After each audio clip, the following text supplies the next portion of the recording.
Hello, this is Fatih, this is Kali, and we're Toad and Tree Off Grid. Not too long ago, we decided we wanted to leave the city, spend more time outside, and try to live a more self-sufficient life.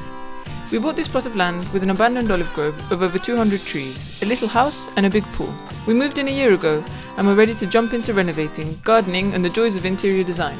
But instead, we've spent an unholy amount of time collecting rubbish from the land, cleaning, and throwing stuff away. We didn't fully know what we were signing up for, and to be completely honest, we still don't really know what we're doing. But we like it here, and things are slowly improving. So, let's see if we can pull this off.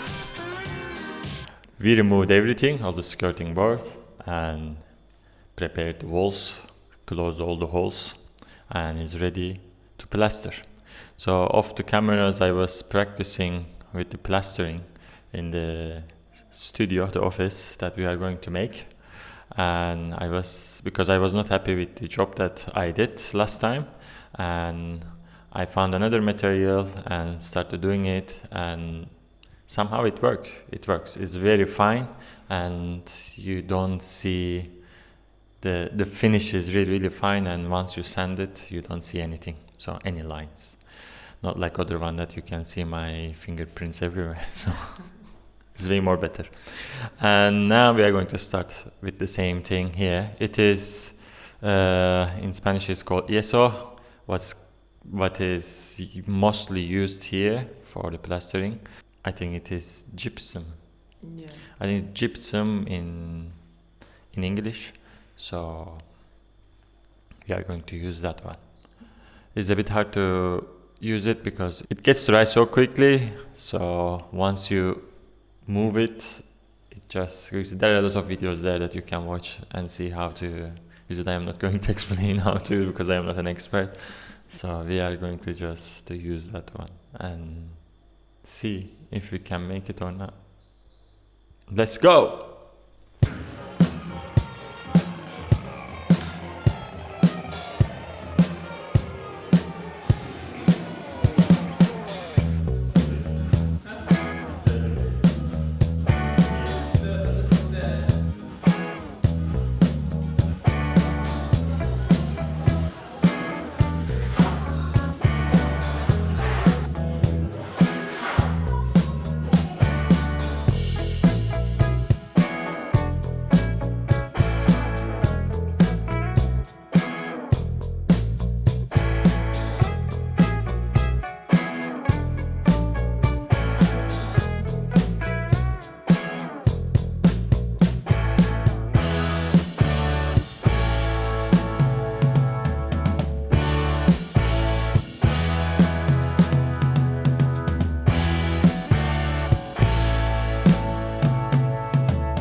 While editing this video, I just realized that we lost the footages for rest of the things that we did. Unfortunately, the camera was giving some problems for some time now. The screen is broken and we can't see if we are recording good or not. And then at the same time, the battery is gone and it needs to be constantly plugged in. And when we want to put the microphone, you need to remove it, but then it turns off and etc. It's really problematic at the moment. We got a new one, hopefully going to arrive soon, but there will be a transition period that there will be some videos from the old camera, some videos from the maybe new camera, or right now on the phone, for example. So hopefully we will sort this problem soon. And at the same time as we were having problems with the camera and being in the middle of the renovation, we lost our electricity, our solar system as well. 1 month, maybe a bit more, we were without electricity, and unfortunately it's been a while that we couldn't post anything because at night I edit the videos and prepare it, but we didn't have electricity at night. I had to figure out an emergency backup system, and we were barely able to keep on the pump and the the fridge till midnight. So it's taken a while for us to prepare this video. Since we lost all the footages for plastering walls and painting it, and also removing the tiles from the floor, here I am putting a before and after photo for you to see the difference, and we are really happy about it, and it looks like that. We took all the tiles off and we are ready to put the new tiles in, but we have a problem and we have to sort this one out before starting it, because when we put the new tiles, they're a bit thick and the door doesn't have enough space under to open and close. There are two options that we could do. One is taking this one out and cutting under and making a bit more gap with the floor. Other one is there's a layer on the floor when we put the tiles, so we can take this layer off for whole house, and that will give enough thickness to put the new tiles in. And I choose peace.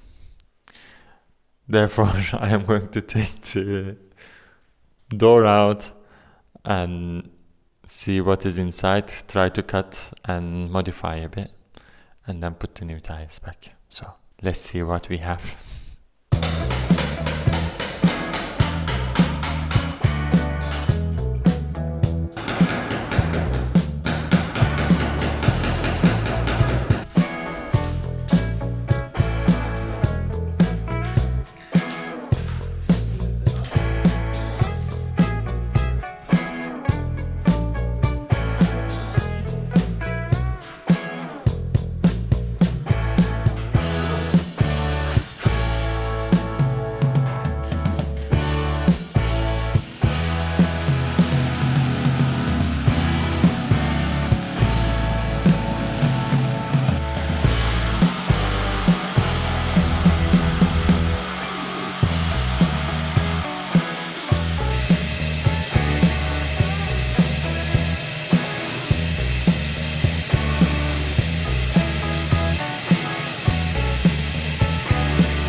We have removed the tiles and cleaned and prepared the floor.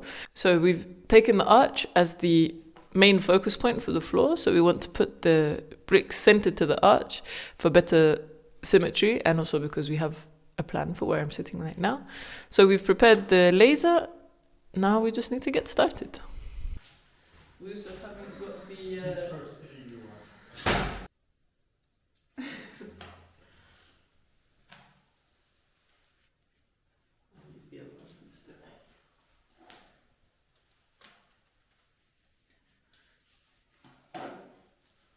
That's quite a...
How many did we put? I think like 900 and something bricks. 900 bricks. I think so.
After a few days, I still continue filling in between the tiles, and I just want to say I tried different methods and trying to make it a bit faster, and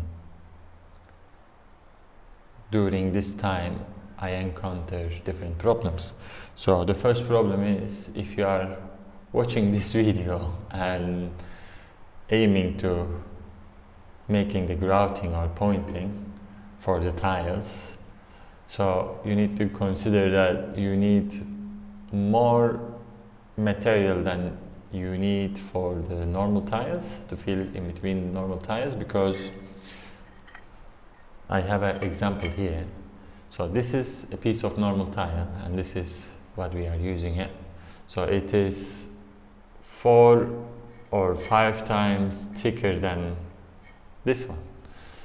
So therefore you need 4 times more material in order to fill it all the way in.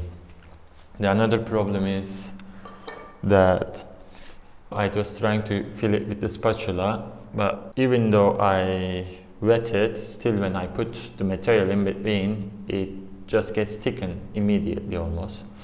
So therefore, with the spatula, when you put with the spatula, the first you put it and it pushes a bit, but after that, the second time when you try to do it, you have maybe 5-6 seconds to push it all the way in. If you miss this 5-6 seconds, technically it gets thicker and thicker, and it's getting really hard to push it in all the way. But I want to fill all the way in because it's really important. When it is not filled all the way, and when you put weight on it, just on top of it, it might crack material and just damage it. So what I found is this. Now I used several times, it's a bit worn out. So this is icing, it's like an icing bag for the cakes, but it's a bit more thicker. And you put grouting material in and make a small hole and squish it and just fill it all the way. And with this method, you know that it's going all the way in and it's already liquid because it doesn't touch anywhere. It's in the plastic bag and you feel everything, and you don't waste too much in this way because you put exactly where it has to be, and it makes it really easy. So after that, with the spatula, you clean and push the parts that you want to be a bit more, and that's it. This is the best thing if you want to do this job. So you can buy it any website at your convenience on internet, and that's it. 100% necessary, and makes it maybe 4 times, 5 times faster and easier.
So here we are. The living room is finished. The floor looks really nice. We really like it. It looks really artisanal. We don't have too much furniture inside the house because we are in the middle of renovation. And this is what we have, and this is how it looks like at the moment. There are a few more things that needs to be done. We need to do the skirting board and also electric plugs, but for that we are waiting for the kitchen installation. Hopefully once it's done we can make a tour in the living room and show the final. But that's it for this video. Thanks for watching, and hopefully see you on the next one. Bye.